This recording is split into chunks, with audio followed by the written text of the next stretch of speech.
वैभव शंकरराव पिंपळे, राहणार अर्धामसला, गेवराई तालुका, जिल्हा बीड. तिथं मी तुमच्या इंस्टाग्रामवर तुमचे व्हिडिओ पाहितले, तुमचा नंबर घेतला, तुमच्याकडे कॉन्टॅक्ट करून तर मी इथं माझ्या मित्राला घेऊन आलो. घेऊन आल्यानंतर ते मित्राचं आमचं असं होतं की दारू प्यायचा, घरात काम करीत नसं आणि ते फिरायचं, काम म्हणलं की ते निघून जायचं. तुमच्याकडे आल्यानंतर तुम्ही मार्गदर्शन केल्यानंतर दारू सुटली, कामाला पण लागला आणि तुमचा अनुभव खूप छान आहे. तुमचे मार्गदर्शन भरपूर चांगले आहेत आणि ही पहिली वेळेस आलो तर ही दुसरी चक्कर तुमच्याकडे येण्याची. मित्राची परिस्थिती अशी की ते कामाला लक्ष द्यायना, पैसा टिकाणा का होईना. मग मी त्याला मला मार्गदर्शन भेटल्यानंतर मी तुमच्याकडे घेऊन आलो. तर 8 दिवस झाले. 8 दिवसात आम्हाला भरपूर रिझल्ट भेटल्यासारखं वाटायला लागलं आम्हाला. आणखी दारूचा विषय काय होता? दारूचा एक विषय तर ते दारू प्यायचा आणि त्या घरी धिंगाणा करायचा, मुलांचा मंडळीचा विचार करत नसा, आईवडिला विचार करत नसा. तुम्ही दिल्यापासून 8-15 दिवस झाले समजा, आज काय अजून धक्का नाही लावला त्याने. म्हणजे त्या इच्छा म्हणजे ते जातात नाही, नाव सुद्धा काढी ना अजून. असं झालं बा.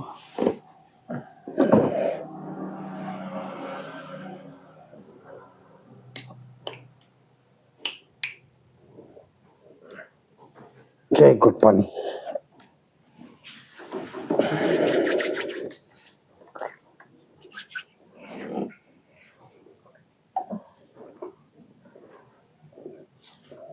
तुला काय वाटतंय?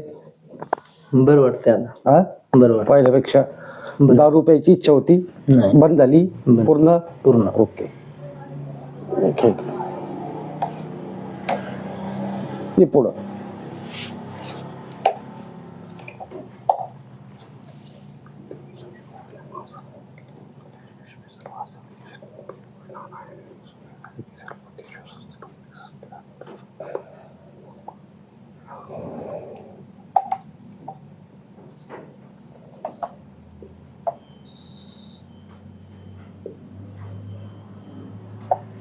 हा का?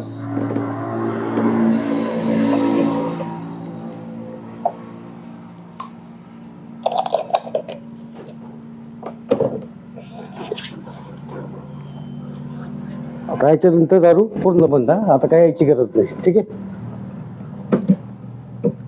आणखी काय प्रॉब्लेम? आता काय रे ना, चला घ्या दर्शन. कामाला लागला आता. हा हा. पहिला काम म्हणलं की त्या कामावर लक्षच नसं करीत. मी इकडे जाणार आहे, मग तिकडे जाणार आहे, अंग दुखत कटाळ येतो असं म्हणतो. आता नाही करीत. आता काही नाही. आता व्यवस्थित होईल झाला विषय. आता ही 7 वाजल्यापासून संध्याकाळी 8 वाजेपर्यंत साहेबांची ढेकला टाकत राहतो. हा हा हा.